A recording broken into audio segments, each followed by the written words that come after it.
Okay. And and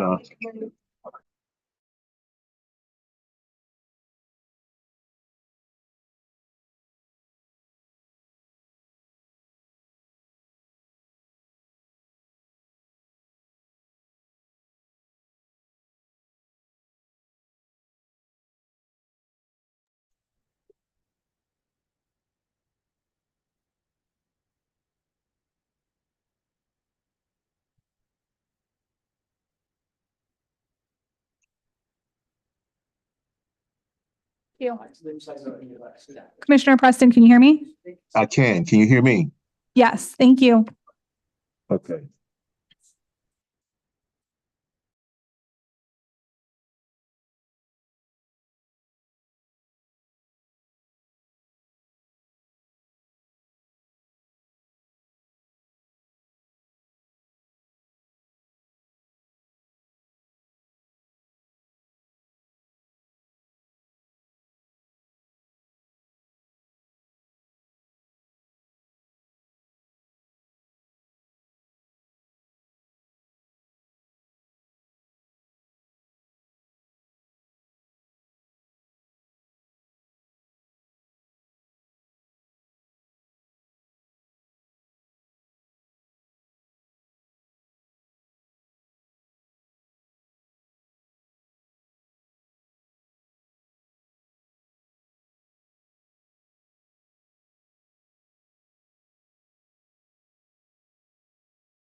Me too.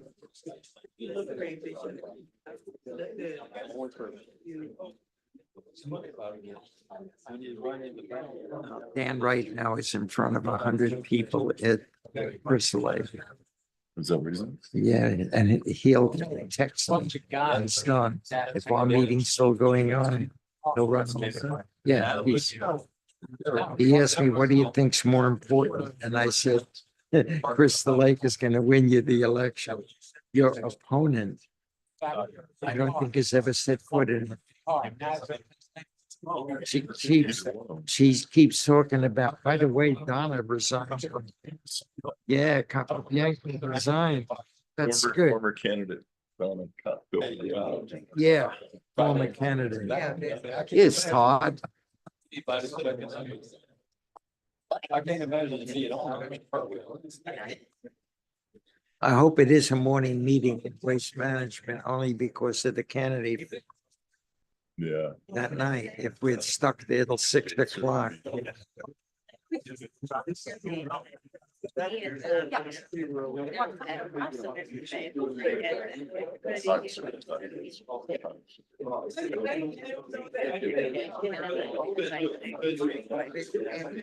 Hi, Todd. Good evening. City manager.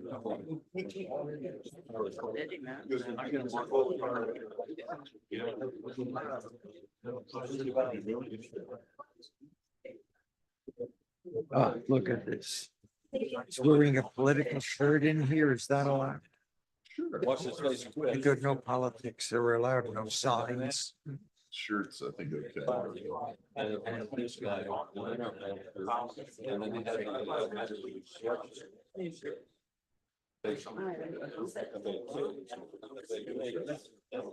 Always ready.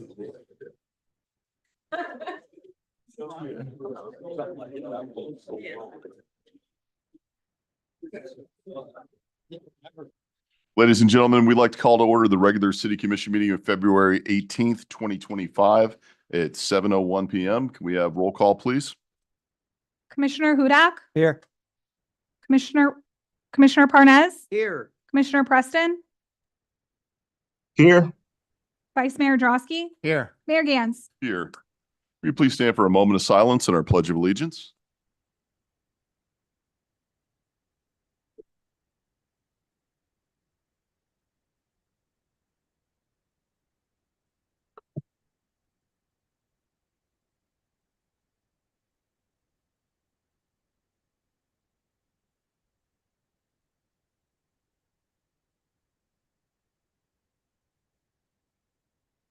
Pledge of allegiance to the flag of the the United States of America, to the republic which stands one nation under God, indivisible, with liberty and justice for all.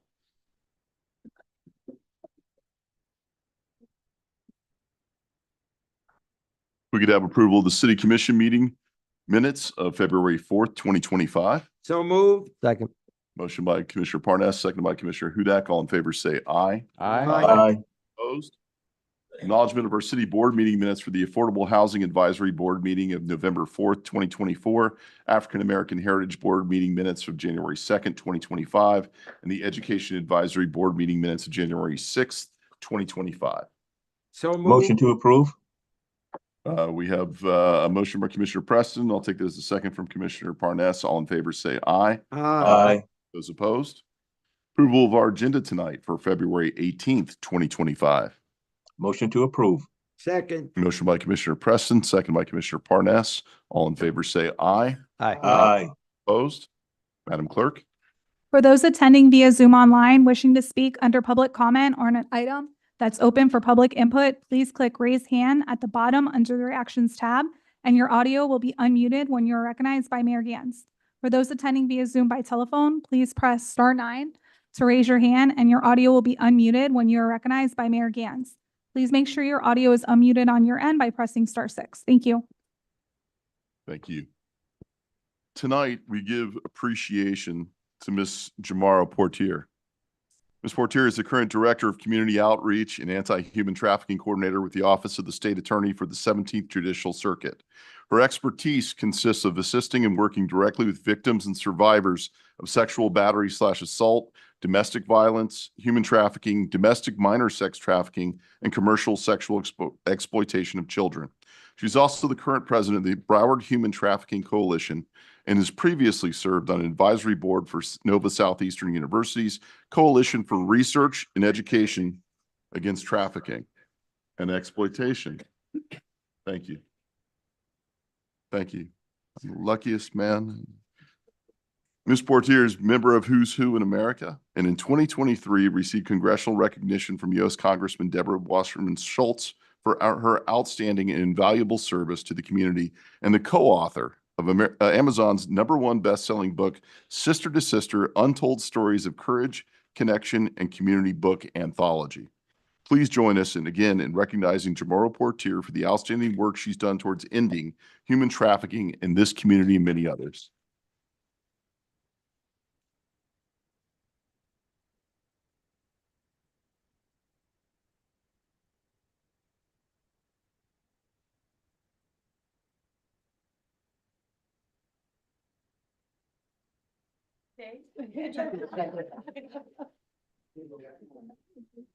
Snap it.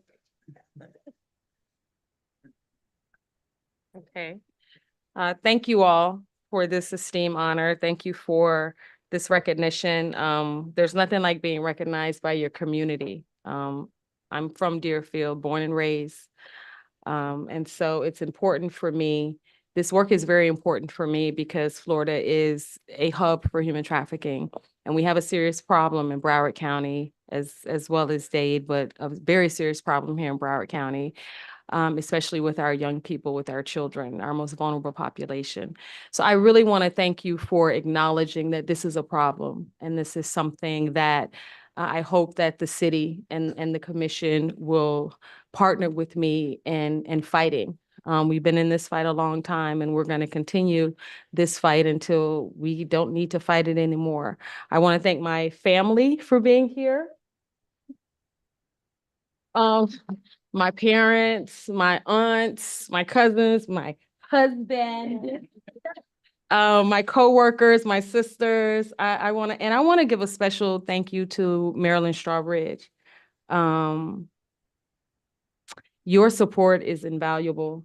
I thank you so much for everything that you have done for me. I thank you for your continued unwavering support. And I thank you for all that you are also doing in the community. This is, community matters. Community matters. And we really need to get back to the village mentality, because if we don't start taking care of each other, who will?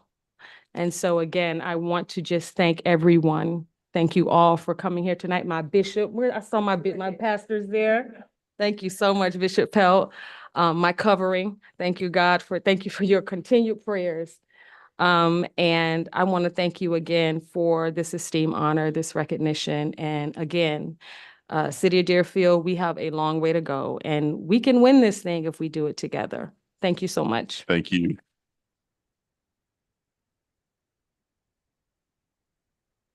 Vice Mayor Drosky? Yes, I sponsored this item tonight because it is long overdue. Jamar, the work that you do in our community is not only needed, but important.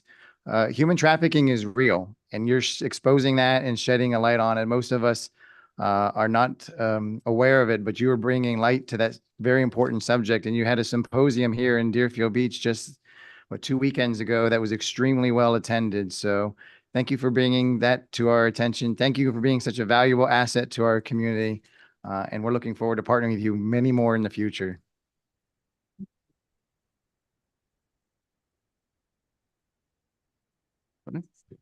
We're now at the public comment portion of tonight's meeting. Persons addressing the commission shall state his or her name and address and may speak for 3 minutes unless extended for 1 additional minute by the mayor. This is the time for public comment on items that are not on tonight's agenda. The time for public comment on an item that is on tonight's agenda is after the title for that item is read into the record and the public comment period for that item is open. No comment shall be made related to the personal life or personal qualities of any person, and no language which would offend persons of ordinary sensibilities shall be permitted. Thank you.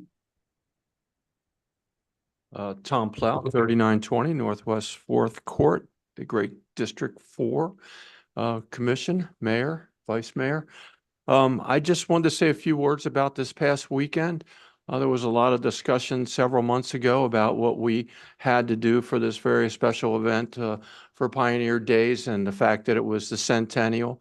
I do remember Commissioner Preston saying that people deserve a good party, especially since we had a fireworks fail last year. And that this is special, and it's not every day that 100 years comes around. And I just want to say that I've seen a lot of really special acts here over the years. I've seen Three Dog Night. I've seen Blood, Sweat, and Tears, Christopher Cross. I saw the Beach Boys before.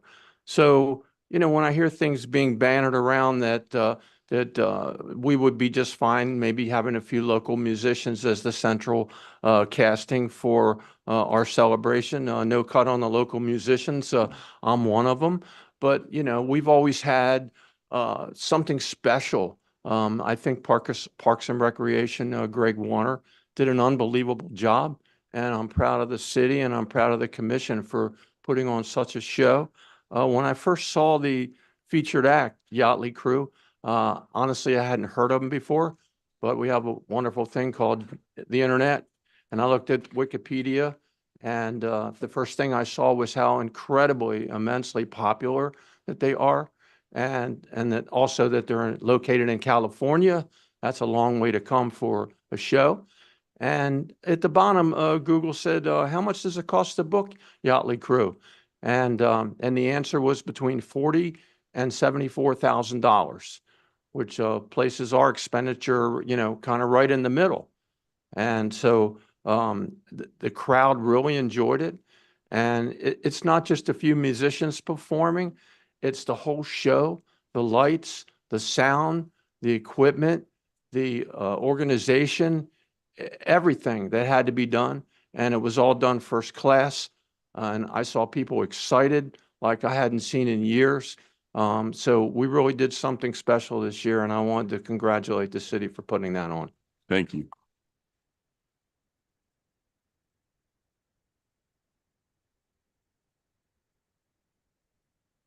Hello, everybody. Carol Berner, 3130 Cambridge F. Why I ran and why I dropped out. When I saw the vice mayor at the CVE Hanukkah party, I was upset. After all, it was Commissioner Preston. I'm sorry you're not here. I already thanked him privately, but I'm doing it publicly, who put forth the resolution to be sister cities with Israel. While I thank all of the commission for voting for it, I still feel that he should have been given the honor of speaking at the meeting, especially since you couldn't make it for reasons of, you know, that you had, Mayor. I received a phone call. I got suspicious when I received a phone call from somebody from City Hall about the posts that I had put on Facebook, on the blog in Century Village. I mean, why would they call me about what I put in? They told me that there had been a meeting between the rabbis and the city. And so if you know who I am, of course, I went to Rabbi Edelman and asked him about it. And he said, yes, there was a meeting, but there was nothing about the Hanukkah party talked about. I don't know if people just thought they had carte blanche because of it. I then went to Rabbi Goldenblatt, who I partnered with when I got the menorah put on Federal Highway in Hillsborough. And I made him the gatekeeper of the menorah with, of course, his consent for the city. So, okay, I told you all that already. I spoke to the wife of the man who actually organizes the party in Century Village. She happened to be at the synagogue I was at that day. And she was a bit livid when I showed her your Facebook page, you know, saying that it was Deerfield Beach when it's a Century Village event. You look, you know, confused, but he had on it Deerfield Beach. did the Hanukkah party, Deerfield Beach Hanukkah party, when it was Century Village East, which I just have no idea what that was about. So anyhow, there's no excuses. It all bears down on you, mistake or no mistake. Secondly, I'd like to talk about the flag. It may have been before your time, but I'm proudly responsible for the flags down at the beach and at the lifeguard stands, and I donated an honor flag to the firehouse at the beach on September 11th one year, because they were the only firehouse I saw that actually had the flag at half staff. A lot of the firehouses didn't, so that's how they got the flag. Perhaps we need to get Elon Musk here to get rid of some of the stuff that goes on. I came here on February 12th to resign. Can I just have 1 minute, Bill? Yeah, you can finish. Thank you. And when I passed by the flag on top of this building and I saw another flag by the railroad station, they were both at half staff. I asked Heather, who wasn't quite sure why it had not been put up a month after President Carter died. And she said someone had called her that very morning. And I think it's because they probably saw me taking a picture of the flag the day before. I mean, it's just weird. The flag was still at half staff, like 15 days after it was supposed to be up. And I brought up the part about me and the flag because that's my thing. I really care about the flag in the United States of America, and I care about Israel. So is this really a reason for me to run? Well, for me it is, but what we really need at City Hall is somebody who knows finances and what's going on with finances and who's the leader, and all citizens are concerned about their money, and the person who I feel has leadership Lisa. Appreciate it very responsibilities much. is Dan Hurt. Sure, thank you very much. Having flashbacks to the old days, Carol.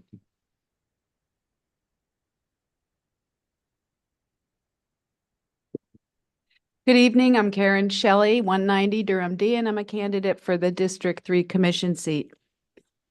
A month or two ago, the mayor stated that politics was not to be carried out in the commission chamber, yet during this election, Commissioner Bernie Parnes has publicly endorsed Daniel Shinetsky from the dais on more than one occasion. From the dais, he has shared how he has been grooming Shinetsky to fill his District 3 seat for years. He did so again recently while serving as a member of the CRA, all while these public meetings had been called to order, all on YouTube. All forever. Recently, Parnes abruptly left the dais mid-meeting following a presentation that interested him, walking out with Shinetsky and the lobbyist as the next agenda item came up for discussion. On one occasion, he has been seen taking a business card from his suit pocket while signaling to Shinetsky that he should give his own card to a lobbyist who was wrapping up a presentation. All of this taking place during active meetings, all on YouTube, forever. Parnes has now resorted to providing his commission cell phone number on social media, encouraging others to contact him to learn who he is voting for in all city races. Earlier this month, it was made public by the Sun Sentinel that Shinetsky has a criminal record, having been arrested and convicted of battering an elderly neighbor. Yet Shinetsky has been appointed to and routinely boasts of his position on the Planning and Zoning Board, a board that, to the best of my knowledge, requires a criminal background check. Last year on Adam Brothers podcast, I stated that the political and familial nepotism in this town is holding it back. This is yet another example of the way it is done in Deerfield Beach. Since that podcast, I have been amazed at the variety of people who have contacted me privately, thanking me for saying the quiet parts out loud. The closing of the ranks of city leadership in this election has been palpable these past few weeks, with actions quickly taken only serving to emphasize my point. The name-calling by Parnes spread across social media tells the world all it needs to know about who we are. We are a city that for too many years has confused itself with the family business, with self-serving leaders who for too long have been allowed to continue their behavior by discouraging voter turnout and publicly bullying those who dare come forth with new ideas or contrary opinions. We can't stop personal attacks made by individual commissioners on their time, but the sanctioned open display of politicking while carrying out city business can and should be addressed. And I would like to know, are criminal background checks still required of P and Z board members? And if so, how did Daniel Shanetsky's criminal past fall through the cracks?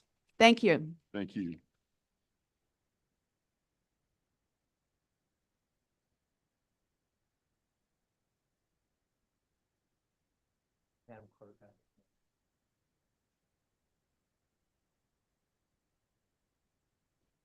Dan Hers, 330 Southeast 19th Avenue. It doesn't really bother me how the commission votes on anything because nothing surprises me anymore after being a longtime observer of the commission. But when misinformation is fed to you before you vote on something, I don't see how any one of you could be okay with that. Unfortunately, that is exactly what happened exactly 1 week ago. The first page of my handout is the transcript taken from the video of the February 11, 2025 commission meeting. The CRA director at the 54-minute, 1-second mark said the following. One of the other benchmarks for the program, of course, is cost per ride. And we are in our first year, so the cost per ride is high. It's about $30 per ride right now. But again, if we were able to expand the service to 7 days a week, first of all, the cost of the service per vehicle goes down, but also with the ridership increasing, we estimate that if we follow the same trajectory of Fort Pierce, our cost per ride would drop to between $11 and $15 an hour. Per ride. The second page of the handout is right from the city's web page. It is the summary of the freebie service from March 14, 24, its initial inception, through January 31st. So the completed number of rides is in the lower part of the bar, totals 5,408 rides. The city owed freebie $265,000 for the period March 14, 24 through January 31, 25. $265,000 divided by 5,408 rides equals $49 per ride, not $30 per ride. Again, you guys can vote any way you want to, but at least have the CRA director give you the correct data when making your decision, whatever it may be. This is the mayor's second to last commission meeting after a long 8 years in office. I would like to thank him for all that he has taught me, which will come in very handy when I become the next mayor of Deerfield Beach next month. Some of the things I learned were how not to treat residents and non-residents, taxpayers and non-taxpayers, when they come up to the podium to speak on an issue before a vote takes place. How not to treat our rank and file employees, the single biggest asset of the city, when their cost of living increases are cut in half, while senior management gets a 13% add-on to their salary in the form of a retirement contribution from the city. How to cover up all the shortcomings of successive city managers, beginning with Burgess Hanson and continuing with David Santucci. How to never admit you were wrong, even when a resident who has an idea to benefit the city is met with the following admonishment from the mayor. That is the stupidest thing I have ever heard. May I have one more minute, Mayor? No, I think you're done. Thank you very much, Mayor. Good luck.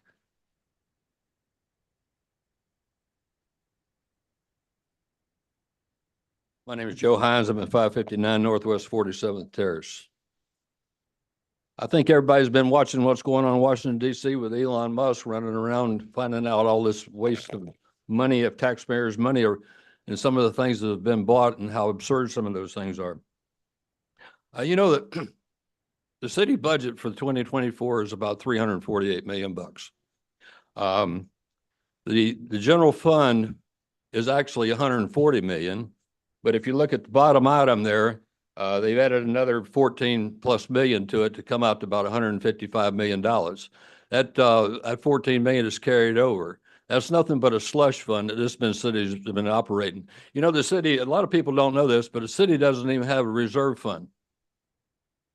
All the HOAs have a reserve fund, the condos have a reserve fund. I would suspect the city probably should have a reserve fund, but we don't have one, but we got a slush fund instead.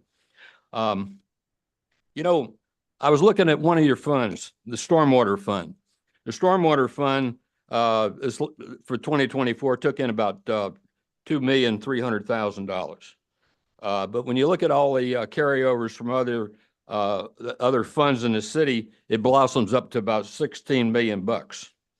And one of those things that helps it blossom is the transfer of a American Rescue Plan. And that's $3,023,000. You know what that is? That's a COVID stimulus from 2021. Now, how in the world did that get into the dadgum stormwater is beyond me. I mean, COVID and the stormwater? I mean, they're not even kissing cousins. Now, you know, when you look at the stormwater fund too, and I'm talking about misuse of money and stuff like that. We got operating expenditures on this fund of over $2 million for operating expenses. That means building use, light bulbs and stuff like that. How in the world do they get $2 million from it? That's beyond me. Now, another thing, if you look, you'll see on the expenditures, they're spending about $500,000 for payroll. Okay, $500,000, but guess what? They're spending half of that $500,000 for benefits. Now, how do you get $500,000 in payroll and $250,000 in benefits? I mean, what are those benefits? I mean, we all recall like in 2017 when the city was brought under the carpet for paying all the benefits over the years that weren't deserved. Does anybody remember that? I'm sure Mayor Gantz does. Can I have one more minute? Yeah, go ahead. So, you know, what I'd like to see this city do, this city needs to have a forensic audit, just like Elon Musk is doing with all his whiz kids up there. They're going around, and I'll tell you right now, we'd all benefit, and this commission would benefit too, because you start with a clean slate, and you see where all the misspent monies are, and I guarantee you, when you're talking $348 million, there's a lot of money laying around there. Nobody knows what's going on. I guarantee it. I wish you guys would think about doing that, and I'm going to keep talking about it with a new commission come next month. Thank you very much. Thank you. Anyone online? Okay. Anyone else? Yes, sir.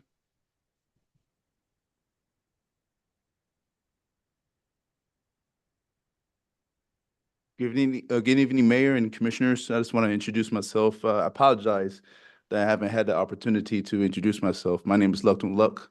I'm the regional manager for the current CFO of the state, Jimmy Petronis. But unfortunately, we're going to see him leave. But whoever the new CFO is going to be that the governor is going to appoint, I'll be representing the region here. So I cover Barrow County, also Indian River, counties, and so you can imagine I have a large region to cover.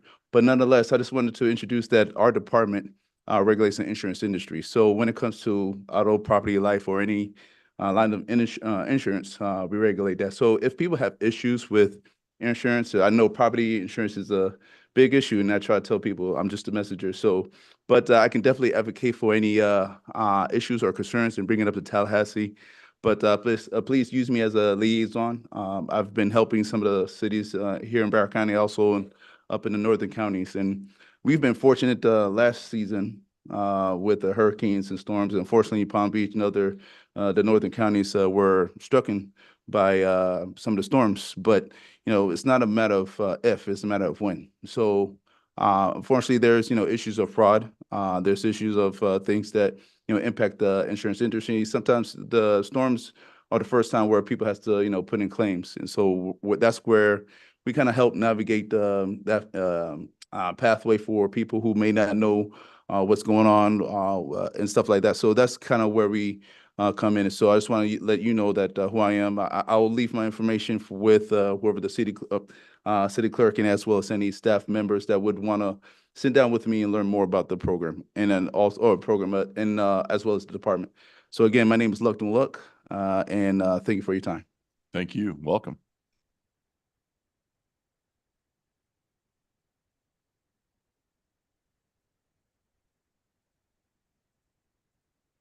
Good evening. John Slattery, 1455 Southeast 5th Place. I'm going to start out by saying that I really love and appreciate our first responders and firefighters as much as anyone in our city. That being said, as having been a resident here in Deerfield Beach for about 12 years, And having also been a witness to a few of these elections, I've noticed a pattern of maintaining the old boys network. Perhaps in this instance, we could have to say women's network once you connect some dots. Each city election cycle, we see firefighters who do not even live in our city, nor work in Deerfield Beach, out canvassing our city to charm our local voters to support the ordained candidate of that election cycle. The canvassers, non-resident firefighters, are outfitted in official-looking T-shirts endorsing the candidate, who this time will be Vice Mayor Drosky. You should absolutely be curious as to why they are instructed to show up and knock on the doors of homes, and not every home, by the way, only homes that are on targeted lists. This isn't the firefighters showing up to protect our homes. Frankly, most of them don't even know why they're instructed to even be out there canvassing. I've asked. We were told to come out here and do this. I don't know why. I don't know the candidate. This is what I was told to do this weekend. I know everyone on this dais knows why they're out there canvassing. It's about a lot of money going to a few people. This is sadly so profitable for those few that it's actually costing the Deerfield Beach taxpayers millions of dollars. They're actually literally putting our homes at risk to feed the greed of those few. Those few, many of whom were making maybe $100,000 or so while working, are now raking in as much as $250,000 per year in retirement, with a money manager who's underperforming the S&P index fund. But it doesn't matter because the taxpayers have to make up the shortfall every year. Now, those firefighters, the representatives of them, are asking for a 4% per year cost of living increase on top of this largest. If they had a better money manager, they could do this without costing the taxpayers this massive annual assessment and having to manipulate our city elections. Like I said, I appreciate our firefighters and first responders. I don't appreciate what's being done to the taxpayers of this city for the benefit of a few. It's not right. Anybody has any questions on any details of this? My number is 561-213-1118. Thank you. Thank you. Perfect timing. Anyone else? Anyone online? Someone online, go ahead and give your name and address, please.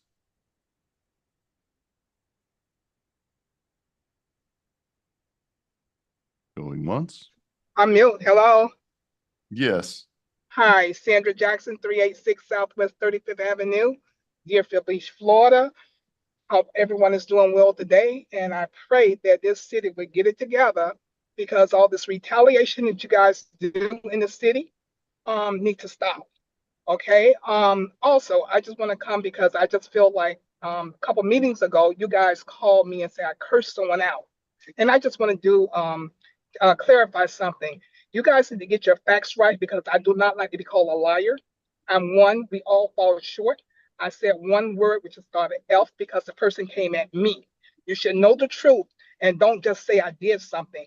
And far as you saying it was not retaliation, I can show you where it was retaliation when I was not assigned back to the Black History Heritage Board, which I don't care because it's a volunteer position for one, but I just want people to know the facts and why I was not reassigned. Also, with the background check, I know that was put in place because of me. That happened probably over 18 months ago, and all of a sudden you guys do something with that, even with the background check. You guys need to do stuff in order. If we come up to the podium and we speak out, we get retaliated in different ways. You guys do stuff undermine, and sneaky. And I just want to put that on record. And I do have the proof. I'm not sure how I can show the proof on here, but I do have the proof. I was planning on attending the meeting tonight, but I couldn't come because of my grandkids. So I just want to let you know, I do have the proof and I will be sending it in. I can email it to each one of you guys to let you know this was retaliation and I don't appreciate it. And I will not be scared of any of you guys on that podium. If anyone come after me, I will be taking action. Thank you. Thank you. Anyone else? Okay. close it to the public then. Couple things. Can we make sure that when we have our flags at whether they're full mast, half mast, that we make sure that we time that properly and that they're all done uniformly across to make sure that that's handled in the future. City Attorney, I think you can comment on criminal background checks when it came to our boards and how that applies. Yes, it does apply to P and Z. Mr. Shinetsky did go through the process. Not every crime renders you disqualified for service from the board. Length of time, type of crime, that type of thing. It has to be one of the crimes specified in the statute that our ordinance refers to. Okay. And that's the same one that we apply to everyone in all our boards, correct? That's correct. It's consistent throughout the boards that the criminal background check applies to, Okay. including P and Z. Thank you. Mr. Hines, I don't think you've found just because you don't like the results of an audit doesn't mean we should keep doing audits because you don't like the results. We've done multiple audits. We go through an entire budgeting process in which it's audited. We brought in the state to take an audit and look at things, and you don't seem to like the results of it because you insist that something is wrong. I have no doubt that there are savings that we could find if we really drill down there. No one's perfect. I'm sure even our household budgets, we can do a lot better. But I would say that the credit agencies, the state, and everyone else that has audited us would feel very differently than when you do in your accusations. No, Mr. Hers, I don't suffer fools very much. And yes, I have been very sharp-tongued towards you, but I find it interesting that someone wants to say that they're the victim when they spend 24/7 online saying everything they can, whether about our hair, our weight, our wardrobe, and everything else about us, 24/7 on a Facebook page and multiple Facebook pages to play the victim. I think most people who attend these meetings know that if you come in with fire, you usually do get a little fire back from me. But I think to overstate it the way you are, most of my anguish and sharp tongue has been directed towards you, but well deserved in many occasions. It is interesting to say that you don't like certain people going door to door and canvassing. Everybody has the right to do that. It happens. People get to go for an endorsement. They don't get an endorsement. So then they get upset on who the group is supporting out there. I've been through elections where I have people that aren't from the city, that are from political parties. Republican, Democratic parties have nothing to do with our city, but are in there trying to influence a nonpartisan election. It happens. Could be firefighters, could be employees, could be whatever it is. That's what happens. It's everybody's right to do that. Keep in mind, BSO controls the pay of the firefighters. We don't. Police, firefighters, we don't control that. Now, us signing on to the contract, it's a kind of a blanket pay. That's what they get paid. I'm happy to give you a call because I have your number and I'll give you a call to talk to you about that. And I think that is all we have. Did I answer every question? I believe so. Oh, yes, I did. Thank you. Okay, we're currently on the consent agenda. Items 2 through 7 are currently on consent. Are there any polls by the commission? Okay. Anyone from the audience want to speak on item 2, 3, 4, 5, 6, or 7? Just raise your hand. Anyone online? Okay, I'm gonna close it to the public then. But before we do, I will say this, I do hope you guys support item number 3, an appointment of Ms. Chapman as our next commissioner in the Deerfield Beach Housing Authority. Motion to approve consent items. Second. Motion from Commissioner Hudak, second by Commissioner Parnas. Can we have a roll call, please? Commissioner Hudak, Yes. Commissioner Parnas, Yes. Commissioner Preston, Yes. Vice Mayor Drosky, Yes. Mayor Gantz. Yes. Item number 8 is a resolution of the City Commission of the City of Deerfield Beach, Florida, approving a facility use agreement with DPR Youth Enrichment Association for Academics and Athletics, Inc. to provide youth football, cheerleading, and academic support programs, approving the use of $35,000 in funds from the Park and Recreation budget to assist funding the programs, approving and authorizing use of the Target Area Trust Fund in an amount not to exceed $92,000 to provide additional funding for the programs, for a total amount of funding in an amount not to exceed $127,000, authorizing execution of the agreement, providing for implementation and an effective date.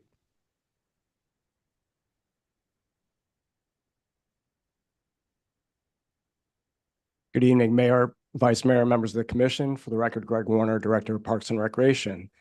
And as the city attorney said, this item is to approve an agreement with the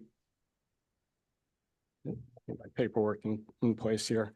An agreement with the DPR Youth Enrichment Association for Academics and Athletics Incorporated to provide youth football, cheerleading, and academic support programs, and also approving an expenditure for the city to fully support them in their first year of coming back to the city. So I have a short presentation that I would like to show you here. And again, as the name on the agreement is their corporate filing. They're a nonprofit organization, nonprofit corporation in Florida. And the more common name for the program that everybody is aware of, the Packer Rattlers football program. A great history within that program. And again, to provide youth tackle football, cheerleading, and academic support programs for ages 4 through 14. And just a little background, and I know you all know this better than I do, and I know everybody out here knows it probably better than I do, but Packer Rattlers were established in 1976. They've had great successes through the years in the city. They've had players move on to college. They've had players move on to the NFL from this program, and really became a feeder for a very successful Deerfield Beach High School program along the way. So this program coming into the age of 14, then getting into high school, filtering into Deerfield Beach High School made that program so much more successful. And I think the most important part about the program through the years, it became part of the fabric of Deerfield Beach.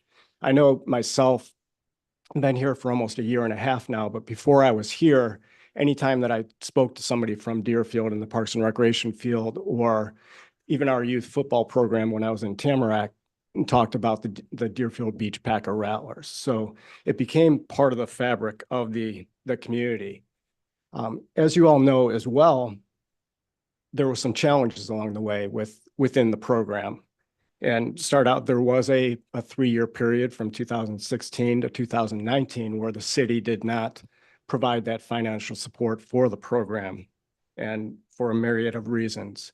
COVID struck, and really the program took a large hit at that point, because coming off the years of 2016 to 19, then going into COVID made it that much more difficult to build that program back. So you did see decreased participation in that point. There was a little bit of a lack of consistency in leadership, and that led to last year no season being held for the Packer Rattlers in 2024. So that brings us to where we are today. And I want to talk about the benefits of the program before we move into what this agreement. Why would the city want to support the Packer Rattlers program and get this back and running? Again, I want to talk about community pride, about the fabric of the community, something that Deerfield Beach is known for, and the kids should be excited about this program being part of this program in the city. It provides an organized, fun, active, positive environment for our youth. We don't want to see our kids running around the streets. We want to see them in a program that's going to develop their character, allow them to have fun in a supervised environment, and achieve some results. Great for we always talk about in Parks and Recreation, the programs, the athletics, how it builds character of our youth. So this does just that. The volunteer involvement, so it's not just the youth that are being benefited from this program. It's the parents, it's the volunteers that get that satisfaction from serving our youth, from providing a program that they can be proud of, and an effort and initiative that they can be proud of. far. So talking about the agreement details, and I talked about that the city is proposing to fully fund the program in its first year to get it back on its feet and get our kids back in this program. So some of the details of the agreement, the organization will maintain its nonprofit corporate status in Florida. Again, the city will fully fund year one of the program. The city will provide field space, the concession stand, and press box at Oviedo McKeithen Football Complex. Deerfield Packer Rattlers to provide that youth tackle football program. So they'll provide all those resources for that program to run for those youth ages 4 to 14.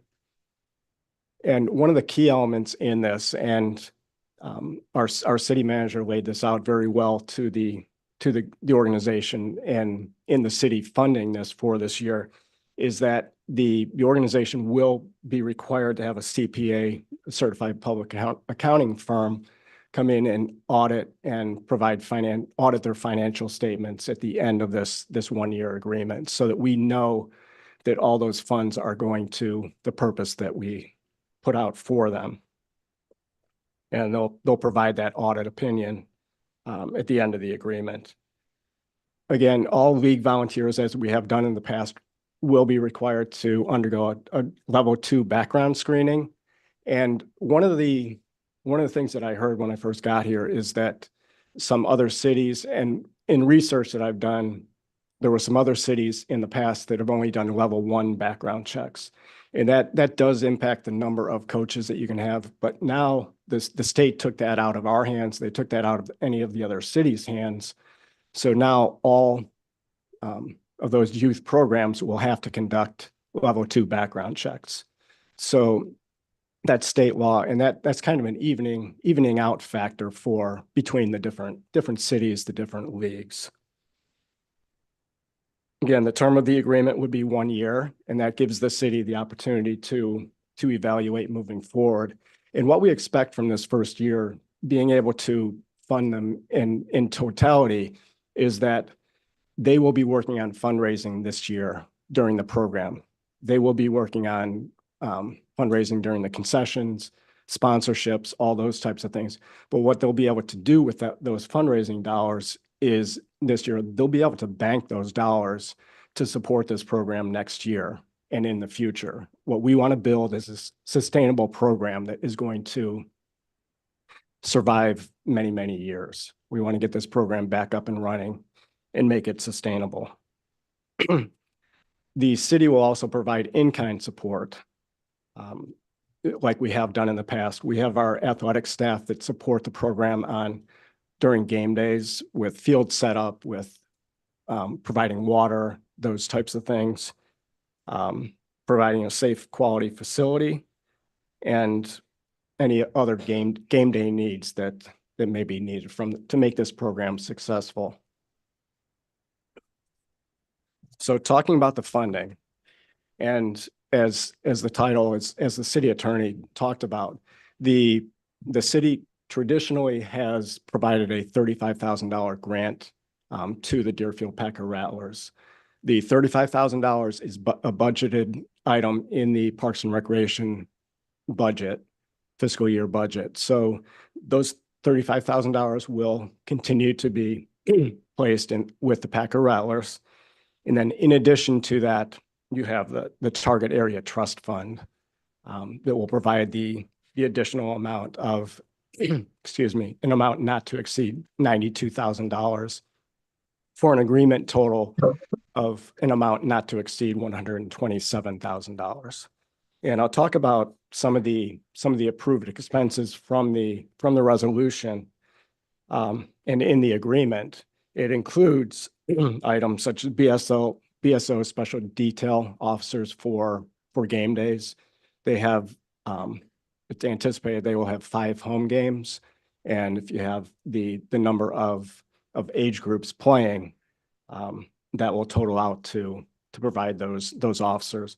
And in the past, where they've had difficulty securing detail officers for those football games, the the amount that is budgeted for that will pay that enhanced amount to the detail officers that will attract more officers to do that. There is existing equipment, but the budget will also pay for refurbishment of the existing equipment as well as purchase of new equipment. So some of that will depend on the number of kids that are participating. And that's why we're going with the do not exceed amount. So we may not get to the 127, but we have an amount that we need to purchase that equipment. Helmets, shoulder pads are not cheap these days. So some of those dollars are budgeted in there. Both cheer and football uniforms are included in there. League and corporate filing fees. So as a nonprofit corporation, they need to file with the state each year an annual report, and there's a fee attached with that. There's also a league entry fee that they will have to pay. Bus transportation for away games. I talked about that they will have 5 home games. They'll also have 5 away games that we provide or would provide bus transportation to all those teams and the cheerleaders to get there. Game officials for the home games. Also, background checks would be included in this budget. And then ancillary equipment such as balls, coolers, tents, those types of things that would support the program as we move forward. And as I talked about, professional services, excuse me.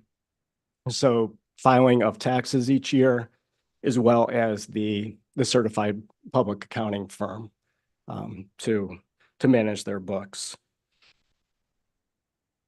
And one other thing about the funding and the way the purchasing would take place with the league is that the league will be working directly with staff, and staff will be following city purchasing policies in those purchases. So everything will be filtered through staff.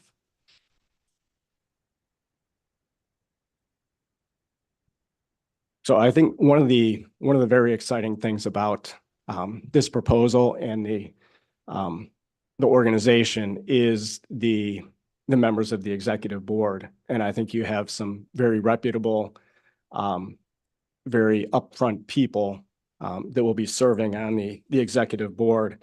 And just to name them out, the chairman will be, as you all know, past Deputy James Nichols, and I think he's always Deputy Nichols to everybody, will serve as the chairman. And the board came together, and what they chose to do is they will have 4 vice chairmen, chairmen and chairwomen that will be overseeing certain aspects of the program. So you have Bishop Nathaniel Knowles, who will be the vice chairman and program superintendent. You have Marilyn Mel Strobridge, vice chairman and cheerleading ops director. You have Bernard Adams, vice chairman, park commissioner. And then you have Tremaine Hall, vice chairman, football operations director. So I think you would all agree with me that these 5 individuals are very high quality individuals that I think will be able to see this program to the future and make it sustainable. I would be remiss if I did not mention Tyrone Philpart and thank him for his part in keeping the program, I think, afloat. We had some circumstances last year that did not allow us to move forward, but last year even Tyrone jumped back in and was ready to go with one team just to keep us in the game. But I know that fell through. But I do want to thank Tyrone for his part in supporting this new board as well as the program moving forward. And with that, again, the DPR will provide all the elements for the youth tackle football program, cheerleading, and academic programs. They'll provide all the volunteers, the coaches, board members, team parents, concessions, field setup, field monitors, etc. And then they will promote, organize, carry out participant registration, which the city will also assist with.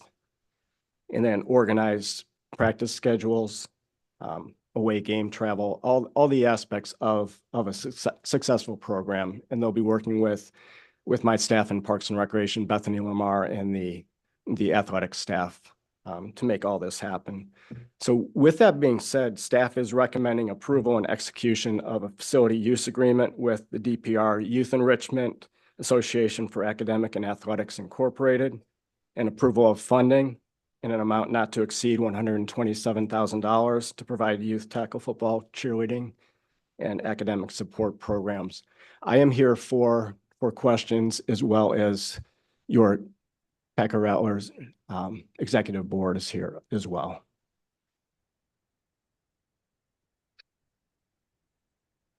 Thank you. Commissioner Parnas? I know you depend on the city for money. What has the Packer Rattlers done to raise money, and how much have you raised without the city so far? I've raised nothing. I've raised $35,000. No, so the Packer Rattlers, because this board is a brand new board, they are starting with that, and they are working on that plan for fundraising. So a couple of things that I mentioned. One is they'll be able to operate a concession stand all season, that they'll make some profits and raise some dollars that way. And then also seeking sponsorships, working with some of the past NFL players and the things of that nature. So they'll be coming out with a plan, but they're brand new right now, and that plan's not in place. In other words, the old board did nothing to raise money. I'm not going to say they did nothing. There was the trip up last year that led to a very small balance, but they've been working on it. The transition in board over the last 2 years has been difficult.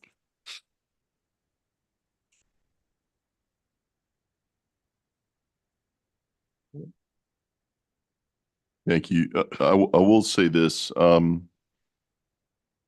don't think it's fair to say that the last board, didn't do anything to raise money. I know that's always been a challenge.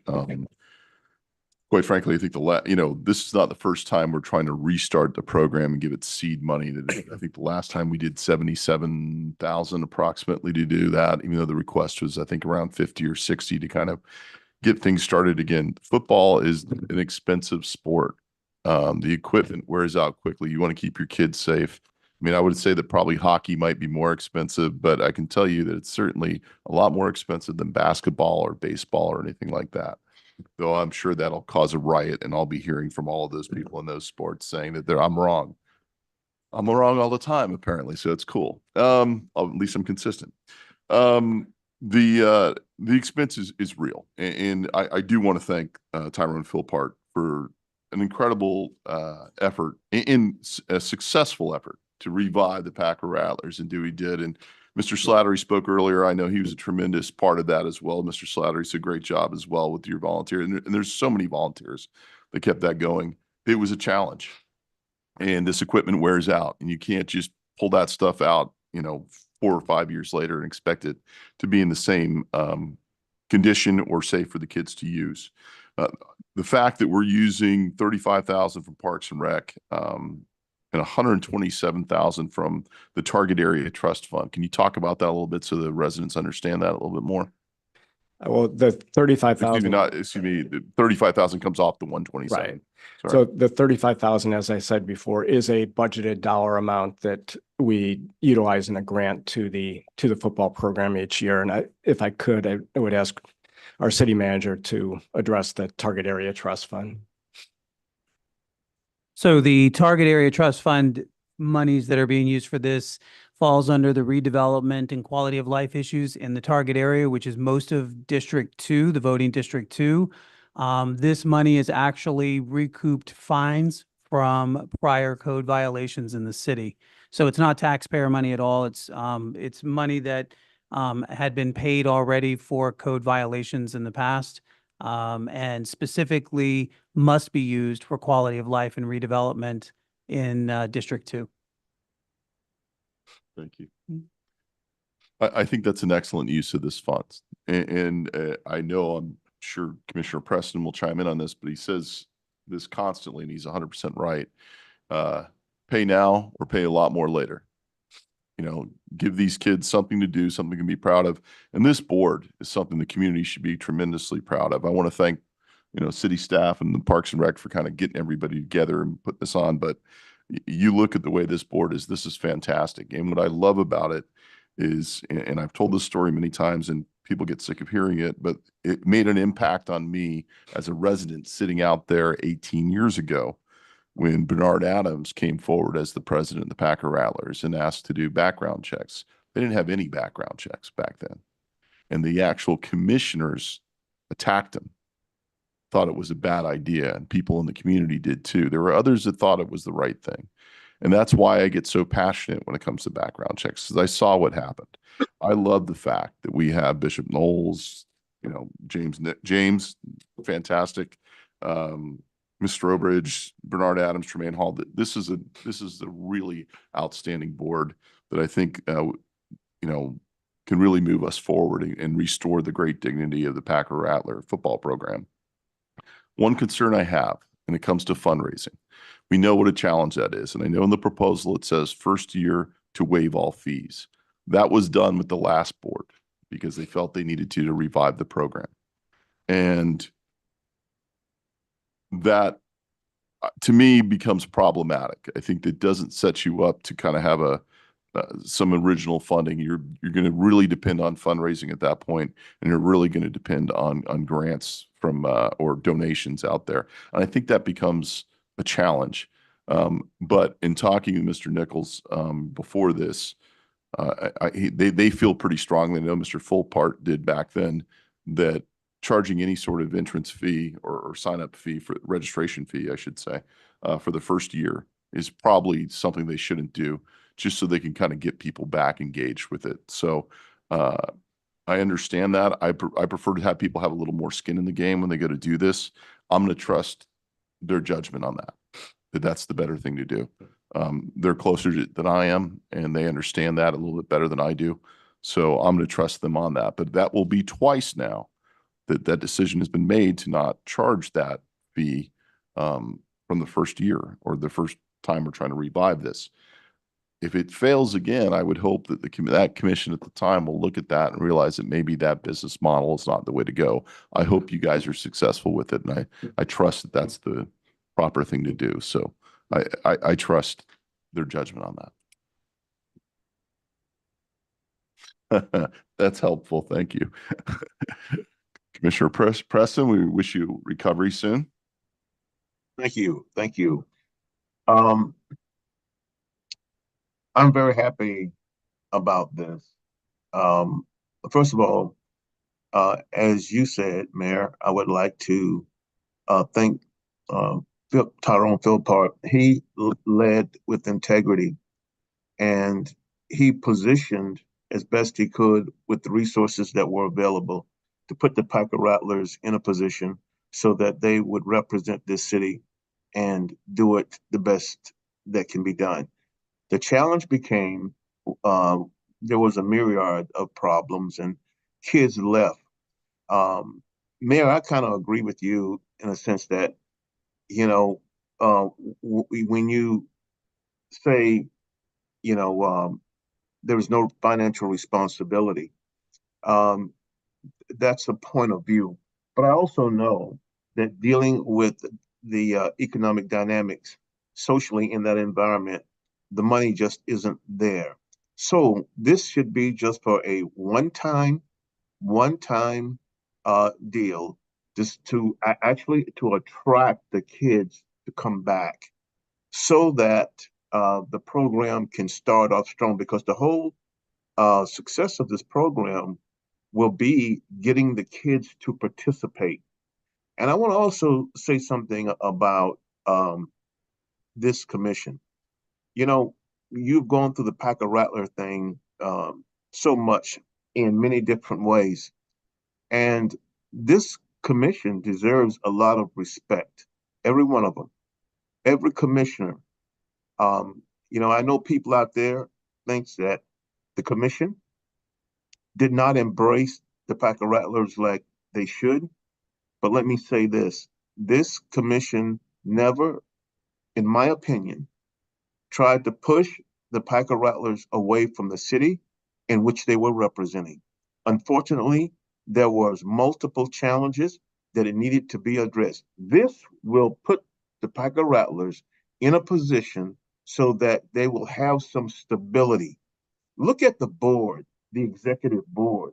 You can't pick an executive board any better than the names that was just read. It's not going to happen. But is it just name recognition? The answer is no. It's actually the leadership of each and every one of those people, the caring. There are people that are on that board that are just, as far as their passion to help their community, these are big time leaders. And so I'm happy that this will set the Packer Rattlers on their feet and give them every opportunity to be successful. So I like to thank, again, Tyrone Philpott. I really want to thank this commission because I believe that had we not made good decisions along the way, I don't know that we could talk about replacing it. I really don't. But we have a chance. There's an opportunity here to be able to put it back on its feet and to give it some stability. So as much as anybody, this commission deserves respect. I totally support this because it's the right thing to do. One of my colleagues, Commissioner Hudak, when James Nichols was retiring, we clapped and everybody stood up and talked about it. And Commissioner Hudak said, there's a guy that should get involved. And he was 100% right.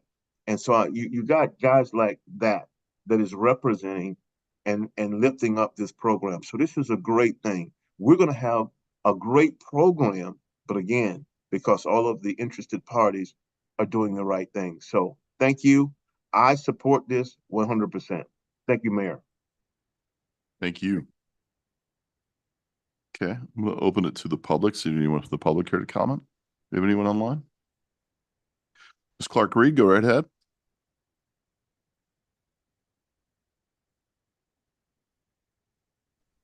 Thank you, Mayor. Gwen Clark-Reed, 1430 Southwest 6th Way. I have a question to the city manager as to how much is in the target fund at this time. And the target fund also has other responsibilities to the target area. And I just want to be sure that we are not draining that fund just to establish the Packer Rattlers. The manager made a presentation a couple of meetings ago about some other things that could be, that money needed to be used for. And those items are very important to the appearance of District 2. So I'm all for the Packer Rattlers getting reestablished. As you said, Mayor, you feel that there should be some fee that they're paying, the individuals are paying. I too think that there is a nominal fee that could be charged for them to get back into it, which the board can decide on. But I do think that they should have a little input into what is going on financially with the organization at the starting of this new year.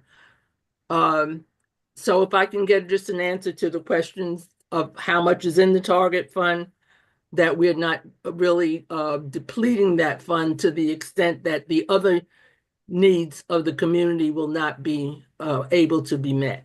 Thank you. Thank you. Dan Hurst, 330 Southeast 19th Avenue. I'm very much in favor of giving this money to the Packer Rattlers. However, there's something that troubles me in this contract. I refer to page 3, item number E, financials and tax return. It says as follows: licensee shall retain an independent third-party certified CPA firm to review and audit licensee's financial statements and records. Licensee shall submit audited financials to the city in accordance with the requirements set forth below. And then item number 2, licensee shall have audited financial statements prepared for the term of this agreement with an audit opinion from a qualified CPA firm retained by licensee. We just heard from the Parks and Rec director that the requirement for audited financial statements came on the recommendation of our new city manager. The city manager has now been in place for a number of months, so I'm sure he'll be able to answer the following question. I see here that the Packer Rattlers will have to have audited financial statements. There's other civic organizations in town. Let's start out with the Historical Society. I may be wrong, but I don't remember the Historical Society being required to submit audited financial statements. And in the last 2 years, the city has given the Historical Society $450,000. That's triple what they're giving to the Packer Rattlers. And again, if I'm wrong, if they're required to have audited financial statements, I understand, because what's good for one should be good for the other. There's another civic organization in town called Kiwanis Club East that I used to be a member of before I took over as president of the Kiwanis Club of Boca Raton. The city gives Kiwanis Club East all of the city bus benches for them to then give to an advertising agency so that they can get money to do the wonderful things they do. But those bus benches, the giving to them is worth thousands and thousands of dollars. I don't remember Kiwanis Club East required to submit audited financial statements. So I just don't understand, if we're going to have it for one civic organization, why don't we have it for every single civic organization? I'm sure the city manager will be able to answer that.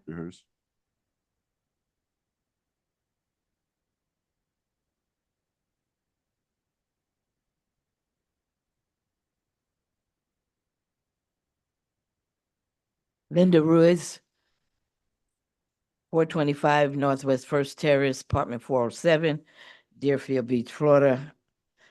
I live at the Palms Seniors at Deerfield. My opinion is, as far as fundraising and the Packer Rattlers, I think we should jump out the gate on this. By saying that, I mean that I really think there should be a registration fee. Might not be as high as all the other parks, but a registration fee going along with the fact of fundraising as far as the booth is concerned. You know, hot dogs, French fries, that sort of thing. I'm a parent, a grandparent, and that's my opinion on this Packer Rattlers. Thank you very much. Appreciate it. Anyone else online? Okay.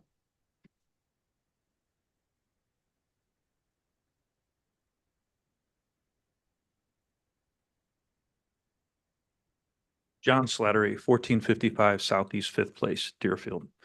I'm thrilled that y'all are back in the Packer Rattlers again. And there are a number of people that deserve a lot of recognition for doing this. Miss B, Mel, of course, Ty, Mr. Riley is not here tonight, and a lot of other people put a lot of work into this. And the more successful this team is, the more expenses can add up.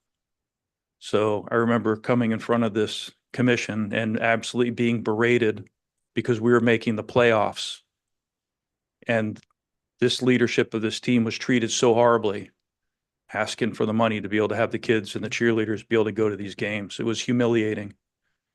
And I would hope that maybe something like, if we're paying deputies anyway, that we don't have to charge the Packer Rattlers to pay those deputies again, because they're going to be at the field, making sure that everybody's safe. If you've got buses and you've got people that drive those buses and they're paid to drive the buses, why are we having the Deerfield Beach Packer Rattlers pay those bus drivers and funding that again and taking that out of their fund?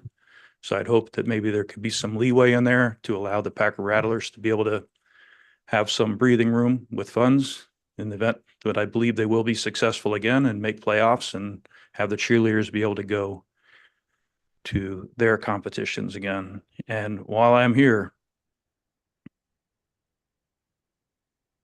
we do have a memory of the person that's running for mayor on this dais suggesting the Packer Rattlers, instead of having their own field when we were trying to put this all back together again, that they should be playing on top of recycled trash in a landfill.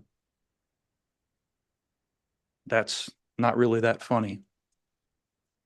I have the recording right here if you'd like me to play it. Gentlemen.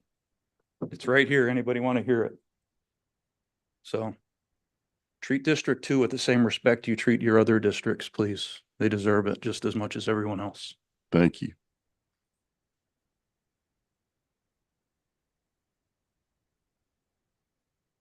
Anyone online? Yeah.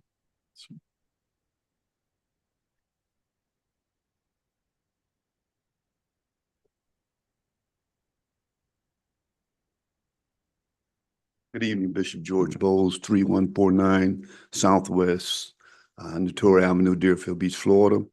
I just want to say that the Packer Rattlers has been a heartthrob in the city of Deerfield in District 2. I'm glad and I'm certainly glad of all the things that are going forth now to move ahead and bring them back. I think it's essentially important. Glad to see that the city is considering it, and I pray that you will go ahead with it, because it can be a great success thing for the city and for all that needs to be done. So I'm all for it. Pray you go along with it, and God bless you all. Thank you, sir.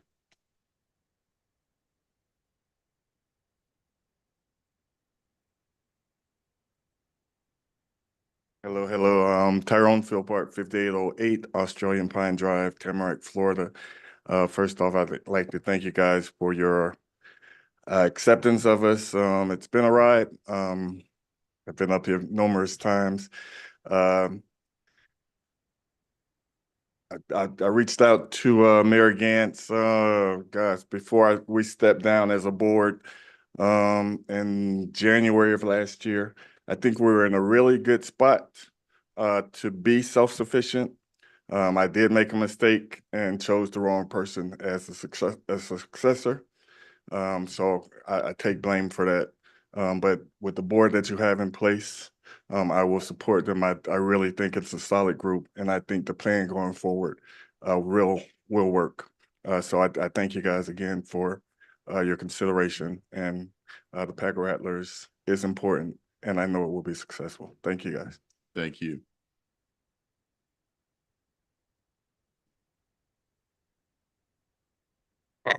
Good evening, Darrell Adams, 1430 Southwest 5th Terrace. And I'm just here simply to say, thank the commissioners for, the mayor, vice mayor, commissioners for funding the Packer Rattlers and believing in the Packer Rattlers. You have a board here with, Reverend Knowles, James Nichols, Mr. I'm sorry, I forgot your names. Tremaine, I'm sorry, Mr. Tremaine. We have, in Maryland, we have a board here that's integrity. You're missing one guy. Oh, yeah, my dad, yeah. He's my father. He couldn't be here tonight, but I'm speaking for him. Later, buddy. Yes. I'm sure he's watching right now. He went to the gym and worked out a little bit too much tonight, so he couldn't be here. So, but thank you. I just simply want to say thank you on behalf of my father who couldn't be here tonight. My brother's over there. So thank you all for helping funding the Packer Rattlers, and I'm sure that they're going to be successful. Thank you. Thank you. Alice Chatman, 1086 South Military Trail, Deerfield Beach, Florida. I am glad you all are bringing this program back. My concern is our boys, because as of now, I am in the field working with kids also. Now, one concern is bringing back new equipment. And you know the weather now is hot. So you got to be concerned about the type of fabric and that the kids needs that with this weather. Because there have been known that some of them are allergic to certain fabrics and stuff. And now with this hot weather. Also, my concern about the kids, if it any possible way, don't turn them away. If there's a way they come to you and want to play, find something to let them play. That's my concern, just throwing some of them by the wayside because of funds. I've seen it numerous of times over the years. Please, if it's any way, do a program that when they come to you want to play, don't throw them by the wayside. Thank you. Thank you.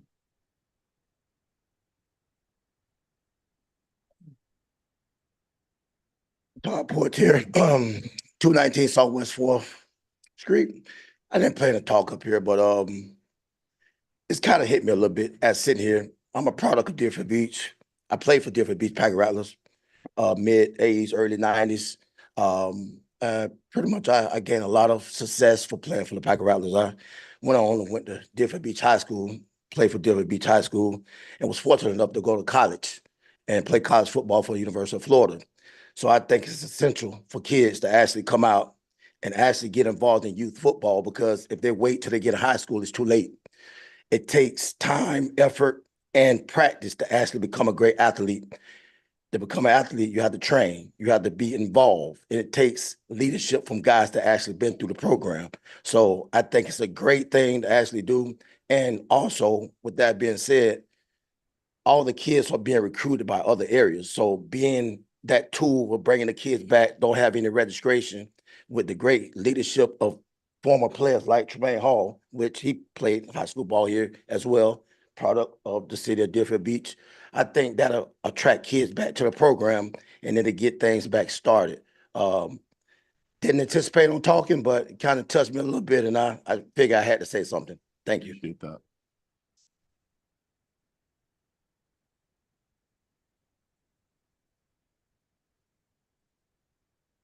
Hi, good evening. My name is Daniel Milietti. I'm the chairman of the Broward County Parks Advisory Board. I just wanted to come and, well, one, I was coming to support my colleague Jamar Portier on her recognition, but I most certainly wanted to say how important this program is, at least from hearing what I heard tonight. I think that, in the county park system, we definitely want to do things that help the community. And I think this is a program, at least from what I've heard this evening, that will definitely help those in your community. So I hope that you support it. Seems like a great program to help the youth in the city. So thank you. That was it. Thank you.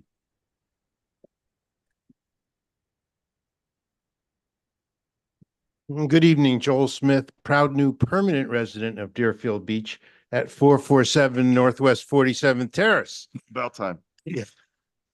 I just want to say that Deerfield Beach Community Cares pledges to work with this wonderful new board to support this initiative, provide support for coaches, behavior management, and whatever it will take. Very excited about this next opportunity for our kids in the community. Thank you.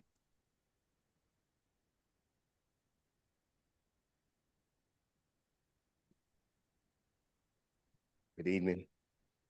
Pastor Billy Gowdy, 284 Northwest 3rd Avenue, Deerfield. And I'm just so proud that the city of Deerfield is considering supporting the Packer Rattlers. I too, when the Packer Rattlers started in 1976, was one of those ones that started in the program. And it's just something that, when you talk about the city of Deerfield, the Packer Rattlers is one of those programs that people that are from different cities come up, and they talk about. And so to keep the Packer Rattlers going, it gives our kids something to be involved with. And it gives them mentors that they wouldn't have otherwise. They kind of help mentor them, they help support them and kind of watch over them. Our kids are important. And if we don't take care of our kids as a community, when we're losing them, then it's our fault. So we want to support the Packer Rattlers and support, what our city is doing. So thank you so much for considering supporting the Packer Rattlers. I really appreciate it. Thank you. Anyone else? Anyone else online? Okay, I'm gonna close it to the public. Motion to approve. Before we do that, we got a few lights on, a few comments. Before I turn it over to you, gentlemen, I'm just going to comment on a couple things.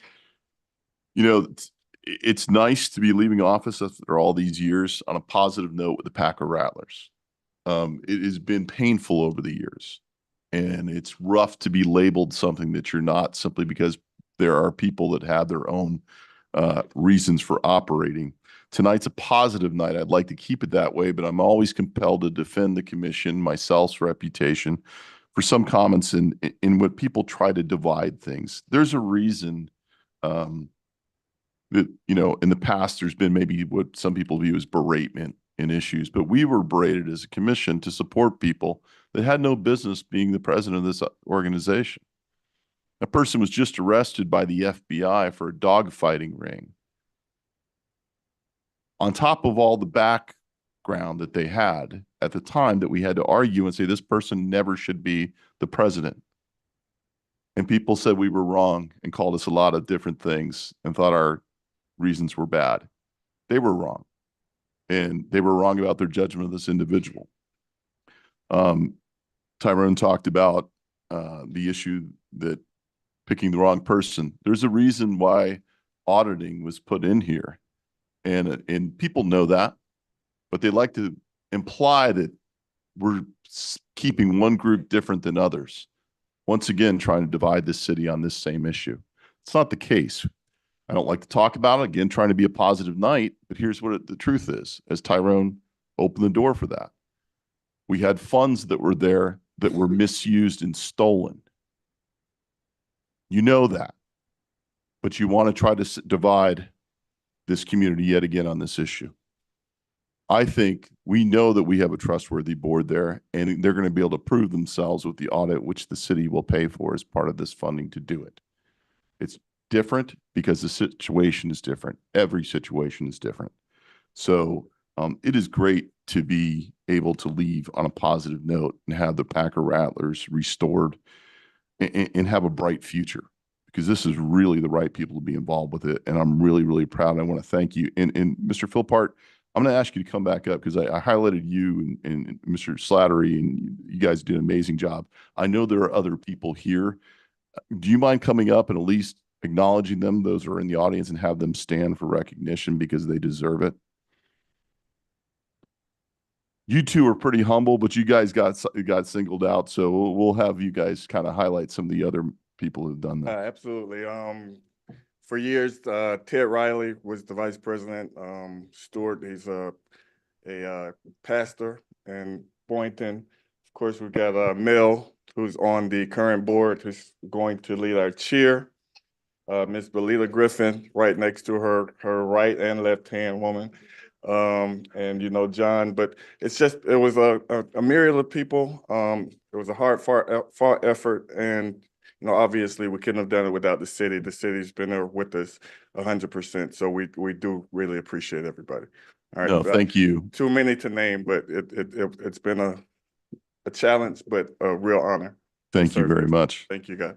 I know there's a lot of former members of the Packer Rattlers who spoke tonight and said the years that they played, and you guys are all lying about your age, by the way. There's no way you played for them that far back. There's no way. I do want to say, there was this guy who That's Tyrone. Just come on up to the mic. Sorry. There was this guy who came up to me one day, and he's like, I just want to come out there and give oranges away. And I didn't know what it was about, but he came out there and he's got our kids. His organization tutors our kids. They've been rocking solid for 2.5 years. I think that's going to be a tremendous part of the success going forward. So Joel Smith and Deerfield Beach Community Cares, a very big part of it. Joel, if I can make a suggestion, Joel, and you're pledging to work with them, and we appreciate that. With all the medical facilities that you are connected with. Physicals might be one area to look into. That might be very helpful. So just a suggestion. We've got a lot of hands up. I'm going to go with Commissioner Hudak. Thank you, Mr. Mayor. It's proven that the Packer Rattlers are definitely a positive influence on this community. And this community has embraced the Packer Rattlers. 99% of this community has done right by the Packer Rattlers. 1% has let it down. And I'm hoping that this board will be able to keep that 1% away from our youth and allow this great organization to once again thrive. Fundraising is going to be key. You've got a lot of great individuals on the board. Mr. Nichols, I'm sorry, I did one who volunteered you, so it's my fault. But you have a lot of great individuals on the board. Mr. Knowles, I've known him since 1990, so a little while. And I have the utmost confidence in this board. It's that 1% that I'm worried about that has always brought this organization down. And I'm hopeful that through fundraising is going to be a key. It really is. Through fundraising and just keeping your eye on the prize is going to, once again, make this organization as great as it needs to be. Thank you. Thank you. Vice Mayor Drosky. Thank you, Mayor. I too am going to keep this joyous and not respond to the blatant campaign smears that are coming out tonight. But we have a fabulous board of 5 that is going to make this successful going forward. And I appreciate all of your help in coming together and making this work. And all of the pastors that are in the room here too, for coming together and sitting in a room and making this happen going forward. The Packer Rattlers are the fiber of Deerfield Beach. But one person we haven't recognized yet is our city manager, Rodney Brimlow. He did a lot of work behind the scenes as well. And I know he met with all 5 of us commissioners individually, and we gave him input, but he took that input and ran with it, to come up with the idea to make the Packer Rattlers successful and not have to raise money on their own in year 1, and to take that idea and run with it and get the money from the targeted trust fund, I think was absolutely genius. And gives the Packer Rattlers a head start going forward. The one thing I want to make absolutely clear is in my conversations with the city manager, I had discussed with him that any unused funds in year 1 could be banked or rolled over to year 2. So I just want to make sure that that is absolutely part of this agreement, because that was one of the things that I was insistent upon going forward. And then lastly, I want to put my money where my mouth is, so to speak. So we all know in year 2, they're going to have to fundraise. So I'm going to give you guys a head start. I have for my own personal sports memorabilia collection, a signed Devin Singletary Buffalo Bills jersey that I'm going to donate to the Packer Rattlers for you to auction for money going forward for year 2.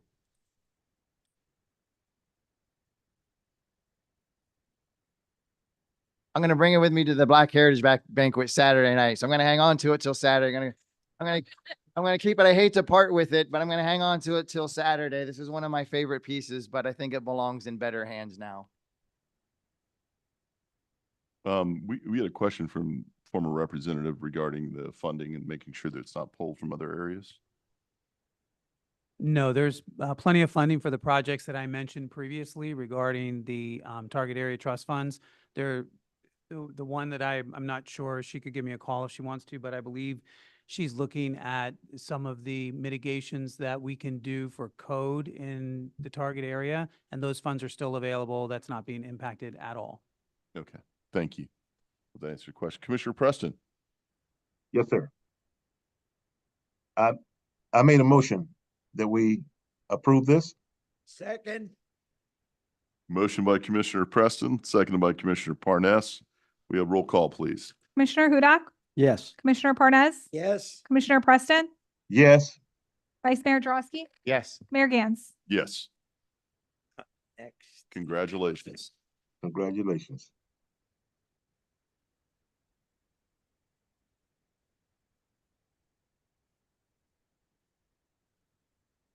Okay.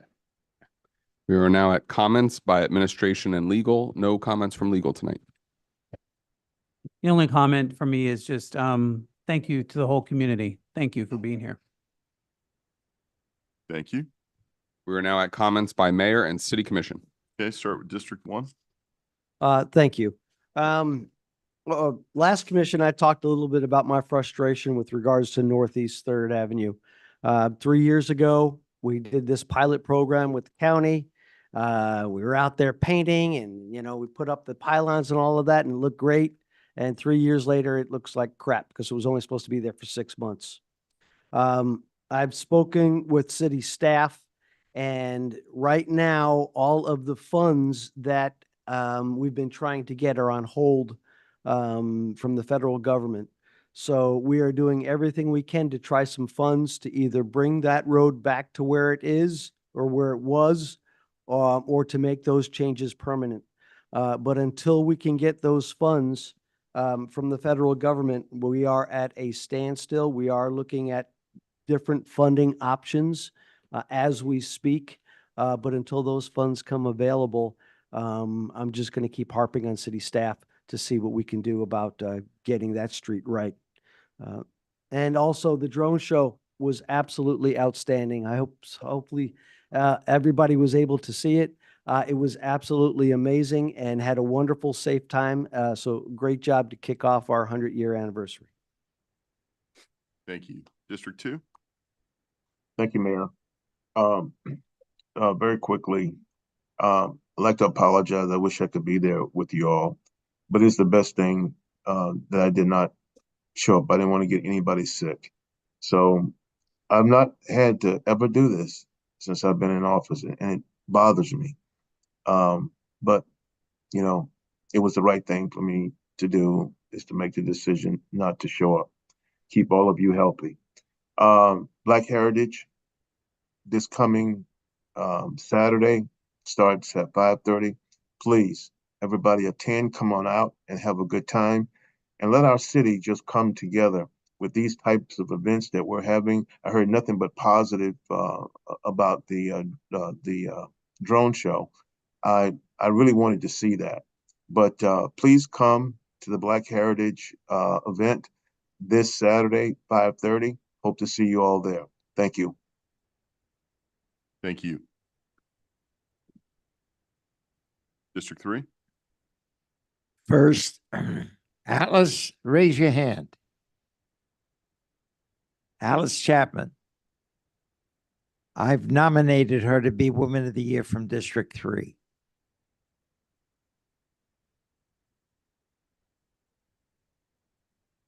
And it's the last time I'll be nominating somebody, and I can't think of a more deserving person.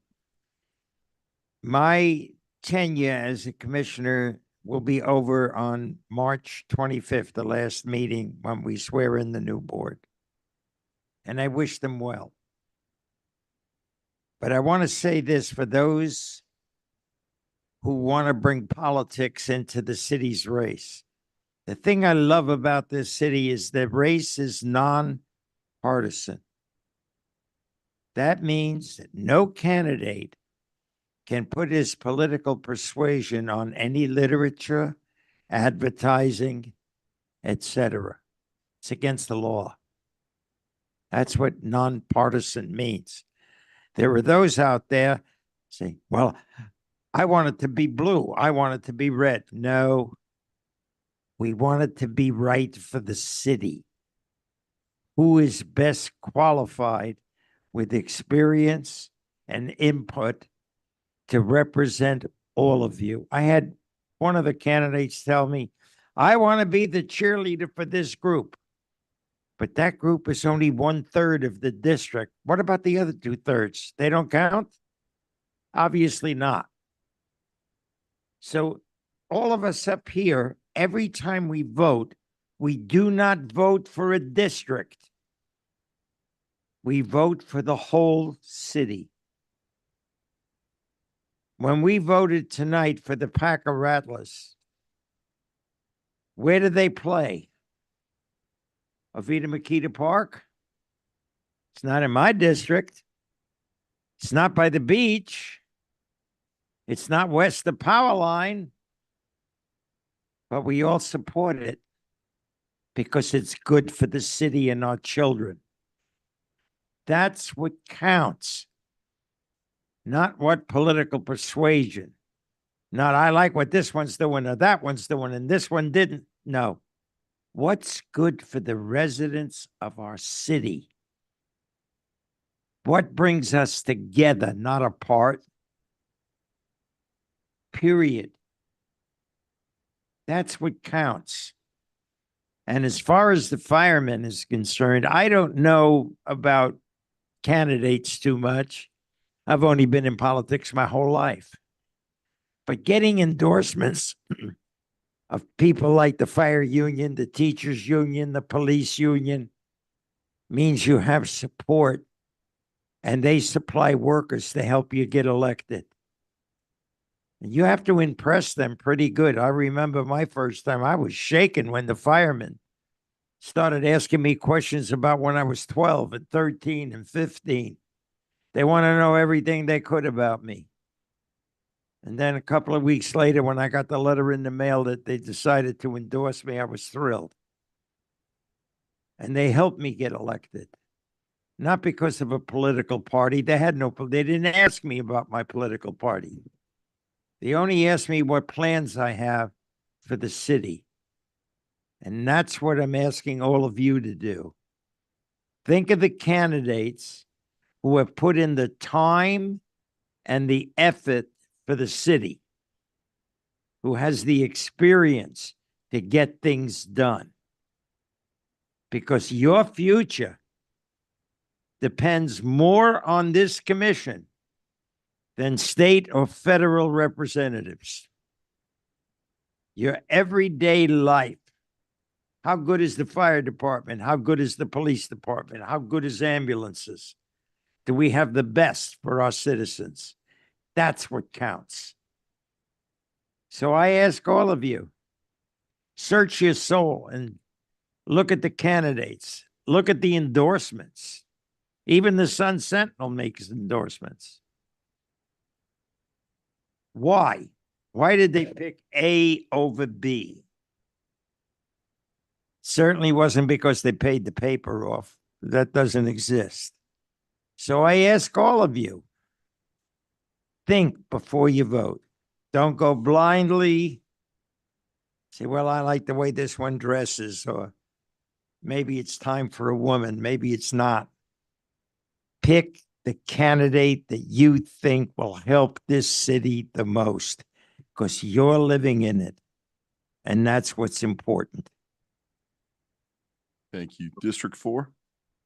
Thank you, Mayor. A couple of things. First of all, City Manager AT&T is in the Deer Run neighborhood doing the fiber optic work again. It was kind of a disaster in some of the other neighborhoods they were in. So let's just make sure that any damage that they cause gets repaired and it's least invasive to the residents as possible. The other thing it was explained to me is that we have city staff following AT&T doing their work. I don't know if that's true. I don't know if that's possible, but if you could find out, I don't know why we're following a vendor doing their work, but apparently that was reported to me by a resident today. So if you could just look into that, I would appreciate it. Secondly, I want to follow up also on the Pioneer Days. The drone show was absolutely fantastic. I hope everybody had the opportunity to see it, because it was, you have to see it for yourself and the 3D effects that it has. Did anyone catch the one that crashed? I see some heads nodding. Yes, there's one, because you could tell at the very end with the American flag, there was a spot missing. But other than that, it was a fantastic show. And it was a great way to kick off for the 100-year centennial for the city. And I likewise did not have a problem with the Yachtly Crew Band. I was surprised to see the number of people in the crowd that were wearing captain's hats like the band did up on stage. So they definitely have a following. And there were a lot of people down here. There's probably the most people for an outdoor concert that I've seen in Deerfield Beach in a long time. At the beach, it was extremely crowded. So that was a good choice. The music was good. The people were dancing. It was a good way to kick off our centennial here in Deerfield Beach. So those are the two things that I had tonight. And we'll be back in March. Thank you. Thank you. On February 14th, marked 7 years from the Marjorie Stoneman Douglas tragedy that we had. And the 17 victims, one of them was a Deerfield Beach resident, Scott Beagle. The city commission at that time canceled the Pioneer Day parade. And I was thinking back to that as we were walking through it this past weekend. And, you know, we received a lot of criticism then because people said, well, what are you doing? Well, don't you want people to be lifted up? And it was really more about them planning and doing their floats and upset that we weren't doing it than it was about really uplifting people's hearts. And they weren't thinking in the fact that Deerfield Beach played a big part of what happened those days. A lot of the victims went over to our North Broward Hospital. Can you imagine having a parade while your loved one is in that hospital fighting for their life, and we're having a parade a few blocks away? It was the right decision then. We received a lot of criticism, but I'm glad we did that because to this day, ask any of the Parkland commissioners will come up to us and they don't forget what we did that day. But I hope we all think back and remember those that we lost in that terrible tragedy 7 years ago. This Tuesday's Monarch Hills battle once again at the county commission, and this appears to be, though I am hopeful, if it is the last time we meet on this, that this dies a death and the expansion does not happen. I ask all of you to come out. They are limiting our ability to speak because it's within a 30-day window, which is why they only kicked it out shorter than 30 days, because they wanted to limit public input. When people talk about public input being limited, and they accuse us of that, take a look at our big brother downtown Fort Lauderdale and ask them why they're not delaying this like it should and give it the proper time. They're doing it strictly so the public doesn't get another shot to tell them how we don't want to do this. Fortunately, I was out of town for that meeting and I get to speak. So those of you who didn't attend, I hope you do speak. And if you can't, still call the county commissioners. Commissioner Udine and Nan Rich, Commissioner Rich, and particularly, I hope you call them, because if we can sway them, I think we stop this thing. So I hope that happens. Yeah. Code enforcement, city manager, there's a lot of inconsistencies with code enforcement. I've been getting complaints that really small, minor things are being targeted and we're missing some of the big things. I've never been satisfied with code enforcement, but we need some more consistency there, please. And also, I got another request, and I had mentioned this previously about our former Parks and Rec director from many, many years ago, who was responsible for the giant anchor we had down at the Kirk Cottrell Pavilion. He's before my time, but he passed away recently, and they wanted to do a plaque at least commemorating, you know, his help in getting that anchor there. Whatever I need to do to start those steps to make that happen, please let me know so I can let those residents know that. Other than that, that's all I have. Hey, Mayor, Yes. would you like to make a motion for that? I will support it now if you make that motion. I appreciate that. I might have it on a future agenda if it requires something more than the usual steps. So okay, thank you for that. I appreciate the support. Motion to close. Motion to close. We'll take that. Second. Second. Thank you. Feel better, Commissioner Preston. Thank Meeting you. adjourned. Thank you.